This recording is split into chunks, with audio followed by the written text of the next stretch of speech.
ভুল মানুষের কাছে নিজেকে প্রমাণ করার চেষ্টা আমি বহুদিন আগেই ছেড়ে দিয়েছি। আজকের ব্লগটা এখান থেকে শুরু করছি। ভিডিওটি কেমন লেগেছে সেটি অবশ্যই কমেন্টস করে বলো। লাইক করতে একদমই ভুলো না। আর আজ যদি প্রথম আমার পরিবারে এসে থাকো তাহলে প্লিজ সাবস্ক্রাইব করে আমার ছোট্ট পরিবারের সদস্য হয়ে যেও। সকালবেলায় ঘুম থেকে উঠে প্রতিদিনের নিত্যকর্ম শুরু হয়ে গেছে। আমার সংসারের প্রতিদিন প্রত্যেকটা কাজ আমি নিজের হাতে করতে খুব ভালোবাসি। আমার বাড়ির প্রতিটা কাজ হয় ঘড়ির কাঁটা মেপে। সময়ের কাজ সময়ের মধ্যে করে ফেলতে খুব ভালোবাসি। সেই যে সকালবেলা ঘুম থেকে উঠে ফ্রেশ হয়ে সবার আগে আমার ডিউটি হচ্ছে ঠাকুর ঘরে যাও। আমার গোপুসোনাকে ঘুম থেকে তুলে তাকে পুজো করা। আমি শুধু গোপুসোনাকেই পুজো করি না, সকালবেলা উঠে আমি আমার ঘরে যত ঠাকুর আছে সিংহাসনে সবাইকেই পুজো করি। আমার ঠাকুমা শাশুড়ি একটা কথা বলতেন যে তুমি শুধু গোপাল রে সেবা দেবা আর অন্য ঠাকুরগুলা কি চায়া চায়া দেখবে। সত্যিই তো, ঠাকুমা কথাটা তো খারাপ বলতো না।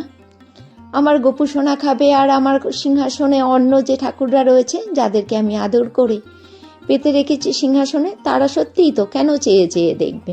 এই জন্য আমি 3 টাইমই আমার বাড়ির সব ঠাকুরকে পুজো করি, সকাল সন্ধ্যা আর দুপুরে। হ্যাঁ, তা পুজো করে এসে তারপরে বরমশাইয়ের জন্য চা করে দেওয়া, সে চা খেয়ে অফিস চলে যায়। তারপরে ছেলে মেয়েকে একে একে তৈরি করা, কারো স্কুল আছে কারো কলেজ আছে, কে কী টিফিন নিয়ে যাবে কে কী খেয়ে যাবে তার ব্যবস্থা করা।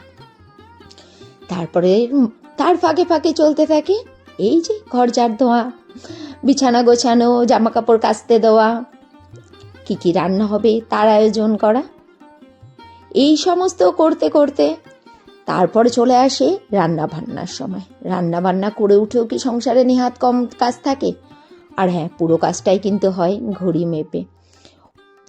আমার একটা অভ্যাস, জানো, বলতে পারো ভালো অভ্যাস বা খারাপ অভ্যাস, আমার যেন সময়ের কাজ সময়ের মধ্যে করে ফেলতে খুব ভালো লাগে। ওই অর্ধেক বেলাতে ঘুম থেকে উঠে নিয়ে তারপরে মোবাইল ঘাঁটা বা একদিন রান্না করে 3 দিন বাসি খাওয়া, এইগুলো আমার পছন্দ না। আমার বাড়িতে প্রত্যেককে আমি এই অভ্যাসেই অভ্যস্ত করে ফেলেছি যে সময়ের কাজ সময়ের মধ্যে করে ফেলতে হবে। আর আসলে আমরা সারাদিন কাজে কর্মের মধ্যে নিজেকে ব্যস্ত রাখতে খুব ভালোবাসি। খালি দিমাগ শয়তান কাটেরা, যাদের মাথায় কোনো কাজকর্মের চিন্তা ভাবনা থাকে না, মানে করবে না আর কি, যদি অন্য কাউকে হুকুম দিয়ে কাজটা করিয়ে নেওয়া যায়, আর যদিও বা সামনের ব্যক্তি যদি কাজটি করতে অনিচ্ছুক হয় তাহলে তারকে আবার উল্টোপাল্টা কথাবার্তা বলা আর কি, না এই টাইপের কোনো স্বভাবই আমার নেই। আর যাদের কোনো কাজকর্ম নেই তারা কি করে জানো তো? তারা সারা দিন লোকের পেছনে কিভাবে লাগা যায়, তাকে কিভাবে ছোট করা যায়, তাকে কিভাবে অপমান করা যায়, সব সময় সব চেষ্টা করে যায়। ওই যে শুরুতেই বললাম না, ভুল মানুষের কাছে নিজেকে প্রমাণ দেওয়া অনেক দিন আগেই ছেড়ে দিয়েছি। আমি তো ওপরওয়ালা ভগবানের কাছে বিচার দিয়ে রাখি।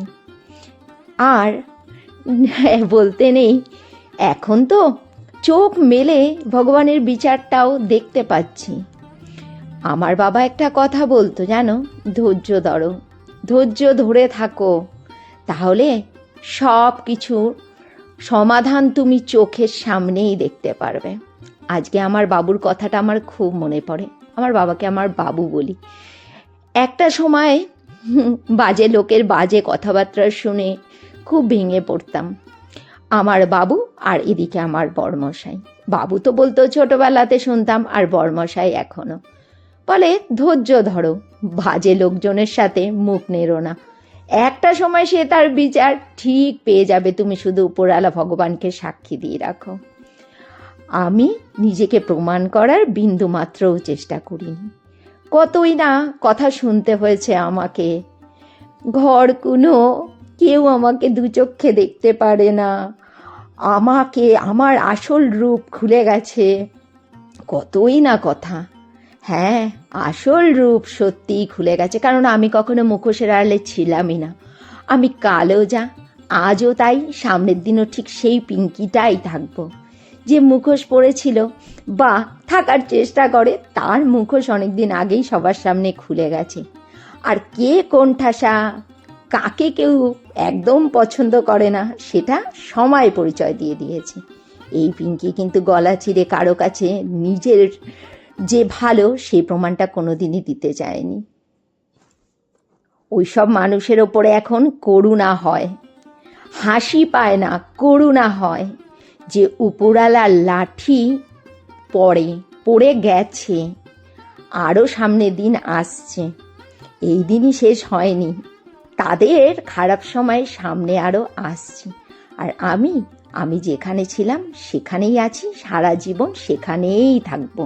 কেননা আমি জানি আমি মুখোশ পরে নেই, আমি যে সত্যি কথা বলি সেটা প্রতিটা মানুষ এখন জেনে গেছে। আর এই জন্য প্রতিটা মানুষ আমাকে মাথায় তুলে রাখে, আর প্রতিটা মানুষ এক বাক্যে আমাকে বিশ্বাস করে।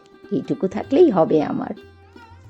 এখন বাজে দুপুর 2টো, বাজে একটুখানি বাকি 1 মিনিট, আর এখন লাঞ্চ করব। যাক, খাওয়ার টাইমটা অনেকটাই এগিয়ে নিয়ে এসেছি, আজকে 2টোর সময় খাবো। আর দেখে নাও হচ্ছে লাঞ্চ মেনুতে কি কি রয়েছে।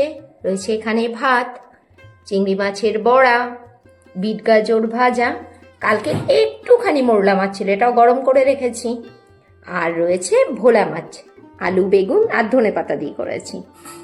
চলে এলাম রাতের খাবার দাবার নিয়ে। রুটি করে নিলাম আর একটু আলু ভাজা, কালকের একটু পায়েসও রয়েছে, আর বরমশাই খাবে ভাত। এখানে রয়েছে ভোলা মাছের তরকারি, বিট গাজর ভাজা, ও কালকের একটু আলুর দম ফ্রাইও রয়েছে, এটাও মাইক্রোওভেনে গরম করে নিয়েছি, আর চিংড়ি মাছের বড়াটাও মাইক্রোওভেনে গরম হয়ে গেল। চলো, এই দিয়ে ডিনারটা করছি, আর আজকের ব্লগটা এখানেই শেষ করছি।